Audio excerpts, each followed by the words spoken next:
আমার একটা সুন্দর সাজানো জিনিসটাকে নষ্ট করা হয়েছে বা নষ্ট করেছে, সেটা খুব চালাকির সাথে মানুষের কাছে প্রেজেন্ট করছে। তো এই দুঃখটাও তো আমার লাগে। তারপরেও চিন্তা করি যে থাক, আমরা তো তিনজন খুবই ভালো ছিলাম।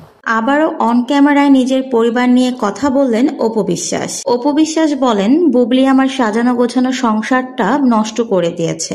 শাকিব খানকে তার মায়াজালে ফেলে আমার কাছ থেকে দূরে সরিয়েছে। শাকিবকে ছাড়া থাকতে আমার অনেক কষ্ট হয়। অপু আরো বলেন, বুবলি অনেক ব্রেন খাটিয়ে শাকিবকে তার মায়াজালে ফেলেছে। এক প্রকার শাকিব খানকে সে হিপনোটাইজ করেছে। বুবলি শুধু আমাকেই একা করে দেয়নি, আমার ছোট্ট ছেলে আব্রাহাম খান জয়কেও একা করে দিয়েছে। আমরা কিন্তু একসাথে ভালোই ছিলাম, খুবই সুখে ছিলাম আমরা তিনজন একসাথে। আমাদের সুখের সংসারটা বুবলি ভেঙে দিয়েছে। আমার এত বছরের সংসার, নিজের হাতে গড়া সবকিছু বুবলি নষ্ট করে দিয়েছে।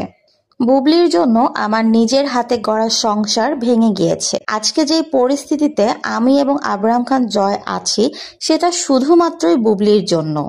এসব কিছু ভুলে নিজেকে ভালো রাখার চেষ্টা করি, কিন্তু সবকিছুর পরেও আমি তো একজন মেয়ে, নিজের আবেগ ধরে রাখতে পারি না। সবকিছুর পরেও নিজেকে খুব একা লাগে। সন্তানকে নিয়ে একা একা থাকতে খুব কষ্ট হয়।